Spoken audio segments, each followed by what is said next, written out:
Hello दोस्तों, कैसे हो आप। My name is Mohammad Khan and हमारे चैनल टेट कोचिंग कॉर्नर में एक बार आपका फिर से स्वागत है। देखिए, ये यूपी टेट 2022 का पेपर है जो 23 जनवरी को हुआ था। इसमें आज हम आपको पर्यावरण से संबंधित प्रश्न कराएंगे। देखिए, शुरू करते हैं। जो पर्यावरण के 30% यूपी टेट की परीक्षा में आए थे। देखिए, इसमें सबसे पहला जो प्रश्न है वह ये है, WWF से आशय है। देखिए, यहाँ पर दिया है WWF की फुल फॉर्म क्या है। अतः WWF की full form world wild life fund है। अतः यहाँ पर ऑप्शन नंबर 4 बिल्कुल सही है। देखिए, इसके बाद अगला प्रश्न, फूलों की घाटी अवस्थित है। फूलों की घाटी कहाँ स्थित है। इसके बाद अगला प्रश्न ये था। देखिए, फूलों की घाटी उत्तराखंड राज्य में स्थित है। अतः यहाँ पर तीसरा ऑप्शन बिल्कुल ठीक है। फूलों की घाटी उत्तराखंड में स्थित है। अतः तीसरा ऑप्शन बिल्कुल ठीक है। देखिए, इसके बाद अगला प्रश्न, भारत में निम्नलिखित में से कौन सी एजेंसी मुख्य रूप से प्रदूषण के मापन से संबंधित है। देखिए, ये बताना है कि भारत में कौन सी एजेंसी प्रदूषण के मापन से संबंधित है। अतः यहाँ पर ऑप्शन नंबर फर्स्ट बिल्कुल सही है। केंद्रीय प्रदूषण नियंत्रण बोर्ड प्रदूषण के मापन से संबंधित है। तो ऑप्शन नंबर फर्स्ट केंद्रीय प्रदूषण नियंत्रण बोर्ड बिल्कुल सही है। देखिए, इसके बाद अगला प्रश्न, कोटोपैक्सी एक जागृत ज्वालामुखी है जो स्थित है। देखिए, कोटोपैक्सी जो कि एक जागृत ज्वालामुखी है, यह कहाँ पर स्थित है। अतः कोटोपैक्सी एंडीज पर्वतमाला में स्थित है। यह बहुत ही इंपॉर्टेंट प्रश्न है, बहुत बार यूपी टेट की परीक्षा में पूछा गया है। कोटोपैक्सी एक जागृत ज्वालामुखी है जो कि एंडीज पर्वतमाला में स्थित है। तो यहाँ पर ऑप्शन नंबर 4 बिल्कुल सही है। देखिए, इसके बाद अगला प्रश्न, तिब्बत की सांगपो नदी भारत में जानी जाती है। अतः तिब्बत की सांगपो नदी भारत में ब्रह्मपुत्र के नाम से जानी जाती है। तो यहाँ पर ऑप्शन नंबर 4 बिल्कुल ठीक है। देखिए, इसके बाद अगला प्रश्न, सर्वाधिक जैव विविधता पाई जाती है। देखिए, सर्वाधिक जैव विविधता शांत घाटी में पाई जाती है। सरयते यहाँ पर ऑप्शन नंबर 4 बिल्कुल ठीक है। ये बहुत बार यूपी टेट की परीक्षा में पूछा गया है कि सर्वाधिक जैव विविधता कहाँ पाई जाती है। सर्वाधिक जैव विविधता शांत घाटी में पाई जाती है जो कि हिमालय में स्थित है। देखिए, इसके बाद आगे और समझते हैं। इसके बाद अगला प्रश्न, LPG के संदर्भ में क्या असत्य है, यानी क्या गलत है। देखिए, LPG जो है उसका एक उच्च ऊष्मीय मान होता है। अतः पहला ऑप्शन बिल्कुल ठीक है। LPG एक स्वच्छ ईंधन है, ये भी बिल्कुल ठीक है। इसके बाद LPG मीथेन उत्सर्जन करने वाला है।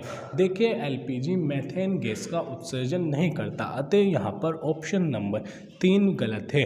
अतः इस LPG के बारे में मीथेन उत्सर्जन करने वाला है, यह असत्य है।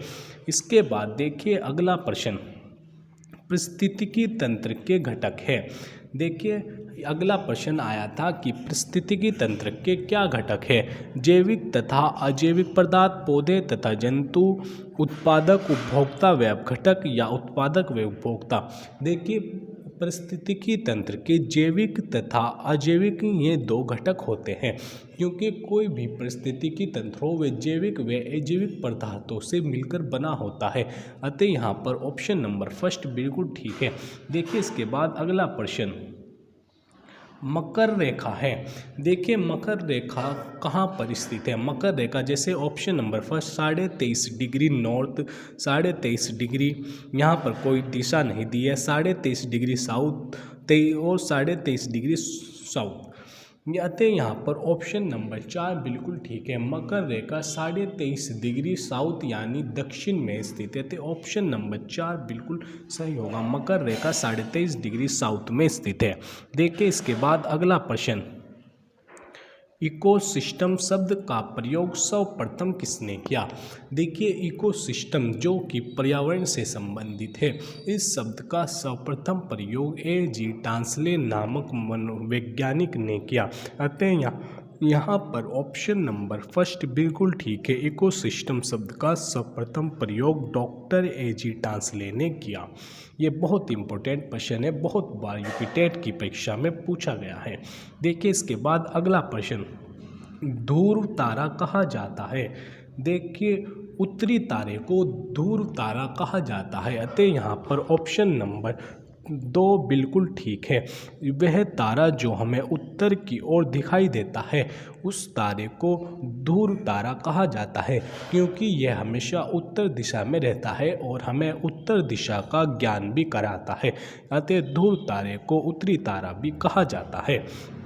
देखिए इसके बाद अगला प्रश्न, भारत में प्रोजेक्ट टाइगर प्रारंभ किया गया था। देखिए हमें ये बताना है कि भारत में प्रोजेक्ट टाइगर का प्रारंभ कब हुआ, अतः 1973 ऑप्शन नंबर फर्स्ट बिल्कुल ठीक है। भारत में प्रोजेक्ट टाइगर का प्रारंभ 1973 में किया गया।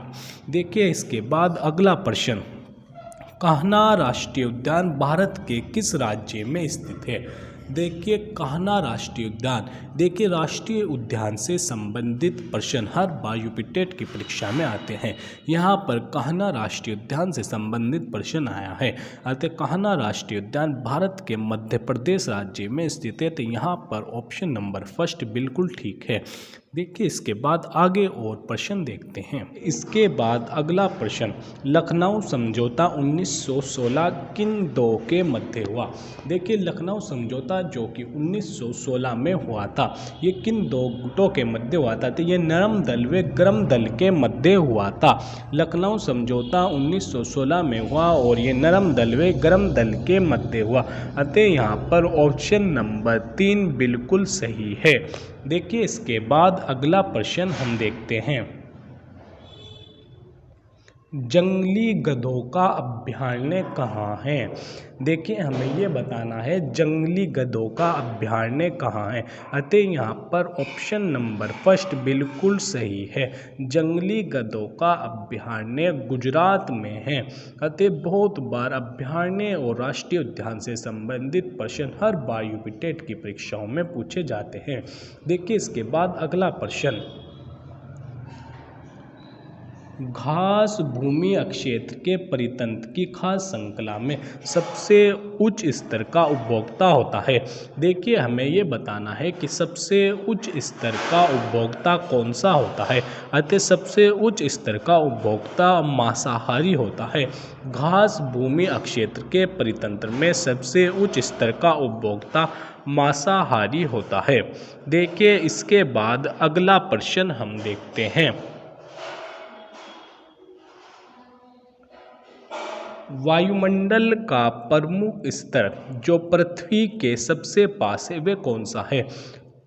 देखिए वायुमंडल के सौमंडल, समतापमंडल, आयनमंडल, मध्यमंडल और बाहिरमंडल, ये सब वायुमंडल के स्तर है, और जो पृथ्वी के सबसे पास है वह सौरमंडल है। अतः वायुमंडल का प्रमुख स्तर सौरमंडल है जो कि पृथ्वी के सबसे पास है, अतः यहाँ पर ऑप्शन नंबर फर्स्ट बिल्कुल सही है। देखिए इसके बाद अगला प्रश्न,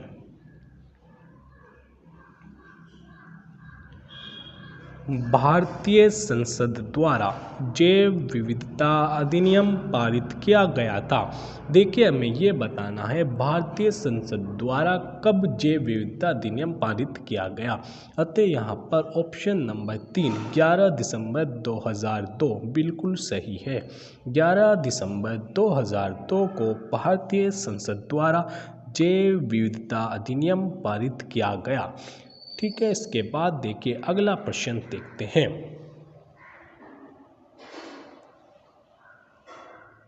निम्नलिखित में से कौन सी कृषि करने की प्रक्रिया पर्यावरण संरक्षण में सहायक है। देखिए यहाँ पर ऑप्शन नंबर 3 जैविक खेती बिल्कुल सही है, क्योंकि जैविक खेती एक ऐसी खेती है जो कि पर्यावरण संरक्षण में सहायक है, तो यहाँ पर ऑप्शन नंबर 3 बिल्कुल सही है। देखिए इसके बाद आगे और प्रश्न देखते हैं कि इसके बाद अगला प्रश्न, अम्लीय वर्षा संबंधित है। देखिए अम्लीय वर्षा जो होती है वे किससे संबंधित है। देखिए यहाँ पर ऑप्शन नंबर फर्स्ट बिल्कुल सही है। अम्लीय वर्षा सल्फ्यूरिक एसिड से संबंधित है। अतः क्योंकि अम्लीय वर्षा में सल्फर और इसके साथ नाइट्रोजन्स होती है, इसलिए यहाँ पर ऑप्शन नंबर फर्स्ट बिल्कुल सही है। अम्लीय वर्षा सल्फ्यूरिक एसिड से संबंधित है। देखिए इसके बाद अगला प्रश्न कार्बन डेटिंग संदर्भित करता है। देखिए हमें ये बताना है कि कार्बन डेटिंग किससे संबंधित है। अतः यहाँ पर ऑप्शन नंबर फर्स्ट बिल्कुल सही है। प्राचीन स्थलों में मौजूद हड्डियों व सामग्रियों के आयु का मापन करता है। देखिए कार्बन डेटिंग के द्वारा हम प्राचीन स्थलों में मौजूद हड्डियों व सामग्रियों की आयु का मापन करते हैं। अतः ऑप्शन नंबर फर्स्ट बिल्कुल सही है। ये बहुत ही इम्पोर्टेंट प्रश्न है। देखिए इसके बाद अगला प्रश्न संविधान सभा ने कब राष्ट्रीय गान को अपनाया। देखिए हमें बताना है कि जो संविधान सभा थी उसने राष्ट्रीय गान को कब अपनाया था। अतः यहाँ पर 24 जनवरी 1950 को राष्ट्रीय गान को अपनाया गया। यहाँ पर ऑप्शन नंबर फर्स्ट बिल्कुल ठीक है। 24 जनवरी 1950 को राष्ट्रीय गान जन गण मन को अपनाया गया था। ये बहुत इंपॉर्टेंट प्रश्न है। देखिए इसके बाद अगला प्रश्न बायोमैग्निफिकेशन है। देखिए हमें बताना है कि बायोमैग्निफिकेशन क्या है। अतः समय के साथ ऊतक में विषैले पदार्थ की बढ़ती सांद्रता ही बायोमैग्निफिकेशन कहलाती है।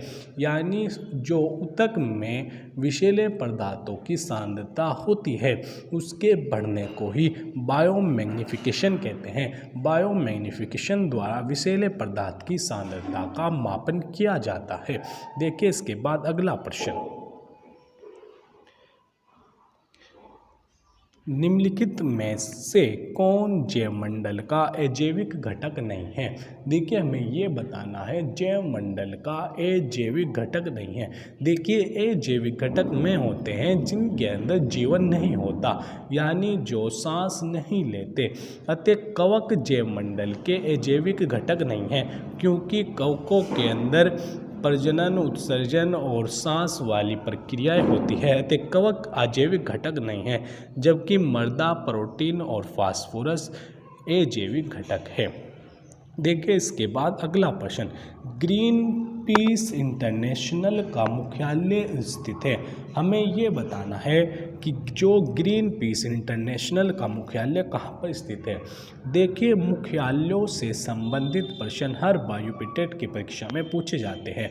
हर बार एक या दो मुख्यालय पूछ लिए जाते हैं।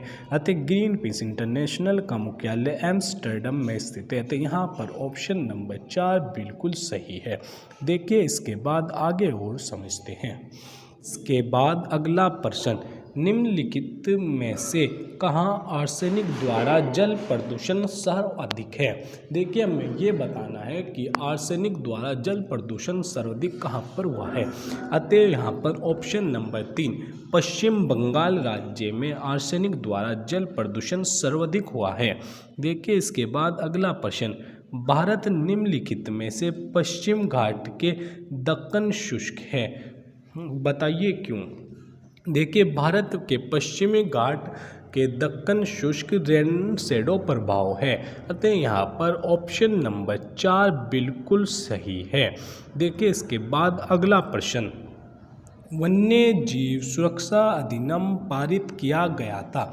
हमें ये बताना है कि जो वन्य जीव सुरक्षा अधिनियम है ये कब पारित किया गया। देखिए वन्य जीव से संबंधित प्रश्न हर बार यूपीटेट की परीक्षाओं में पूछे जाते हैं। अतः वन्य जीव सुरक्षा अधिनियम 1972 में पारित किया गया था। देखिए यहाँ पर ऑप्शन नंबर 4 बिल्कुल सही है। इसके बाद अगला प्रश्न वायुमंडल की ऊपरी सीमा पर प्रति इकाई क्षेत्र में प्राप्त होने वाले सौर्य विकिरण कहलाती है। देखिए हमें ये बताना है कि वायुमंडल का जो ऊपरी सीमा है उसकी प्रति इकाई क्षेत्र में प्राप्त होने वाली सूर्य विकिरण यानी सूर्य की विकिरण क्या कहलाती है। अतः यहाँ पर ऑप्शन नंबर 2 बिल्कुल सही है, वह सूर्य ताप कहलाती है। अतः प्रति इकाई क्षेत्र में प्राप्त होने वाली सौर्य विकिरण सूर्य ताप कहलाती है। देखिए इसके बाद अगला प्रश्न, किस देश के संविधान से मौलिक कर्तव्यों को लिया गया है। देखिए हमें यह बताना है कि मौलिक कर्तव्यों को किस देश के संविधान से लिया गया है। अतः यूएसएसआर के संविधान से मौलिक कर्तव्यों को लिया गया है। अतः यहाँ पर ऑप्शन नंबर 3 बिल्कुल सही है। हमने मौलिक कर्तव्यों को यूएसएसआर के संविधान से लिया है। यहाँ पर हमारा यूपी टेट का पेपर समाप्त होता है जो कि 23 जनवरी को हुआ था। धन्यवाद।